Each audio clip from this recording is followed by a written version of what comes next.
आता या सगळ्या युद्धाचा भारतावर काय परिणाम होणार हा आपल्या सगळ्यांसाठी महत्त्वाचा मुद्दा आहे.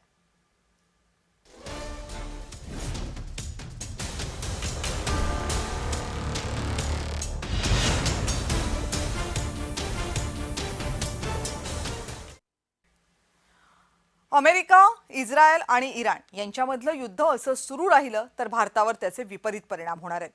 आज मुंबईमध्ये पेट्रोलचे दर प्रति लिटर 103 रुपये आहेत. पण जर प्रति बॅरल $100 पार कच्चं तेल गेलं तर भारतात पेट्रोलचे दर 120 ते 130 रुपये प्रति लिटरवर जाण्याची शक्यता आहे. कारण भारत आपल्या तेलाची जवळपास सगळी गरज आयात करून भागवतो. त्यासाठी दररोज लाखो बॅरल तेल भारतातल्या विविध बंदरांवर दाखल होत असतं. पण तेलाच्या वाहतुकीवर जर मर्यादा आल्या तर मोठ्या अडचणींचा सामना करावा लागू शकतो.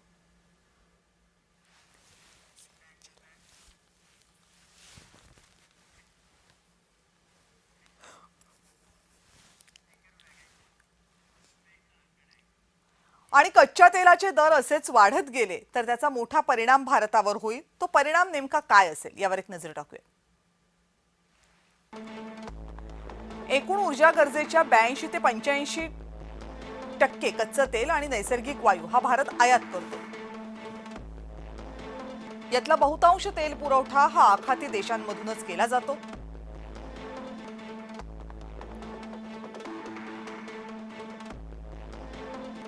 आखाती देशांनी तेलाचे दर वाढवले तर भारतात सर्वच गोष्टींच्या किमती वाढण्याची शक्यता आहे. तेलाचे दर जर प्रति बॅरल $1 वाढले तर भारताला दिवसाला 3000 कोटी रुपयांचं जास्त परकीय चलन द्यावं लागतं. त्यामुळे परकीय गंगाजळी कमी होते, ते पुन्हा विकत घेताना अतिरिक्त खर्च होतो.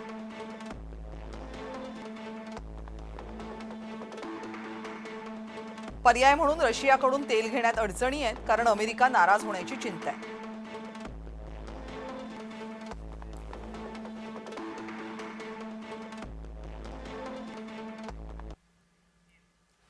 लेफ्टनंट कर्नल सतीश ढगे, निवृत्त लष्करी अधिकारी, यांनी या सगळ्या घडामोडींच्या संदर्भात काय विश्लेषण केले बघूया. इराणमध्ये सत्ता पालट जरी झाला तरी अयातुल्ला अली खामेनी याच्या जागी त्यांचा वारसदार त्या ठिकाणी येईल आणि एक प्रकारे धर्मसत्ताक राजसत्ता पद्धतीच त्या ठिकाणी कंटिन्यू होईल. जर खरोखरच तिथल्या आंदोलकांद्वारे जबरदस्त असं आंदोलन केलं आणि या धर्मसत्ताक राजसत्ता पद्धतीलाच हटवण्यामध्ये ते यशस्वी झाले आणि त्यातून डेमोक्रेटिकली इलेक्टेड सरकार त्या ठिकाणी आलं तर काही अंशी इराणमध्ये भविष्यामध्ये एक प्रकारे विकासाचं वारं त्या ठिकाणी वाहू शकतं. मुळातच फक्त अयातुल्ला अली खामेनी यांचा मृत्यू झाला या अनुषंगाने इराणची परिस्थिती काही सुधारणार नाही, कारण जबरदस्त अशा प्रकारे इराणची अर्थव्यवस्था ही खाईत त्या ठिकाणी जातीये. लोकांमध्ये प्रचंड असंतोष आहे.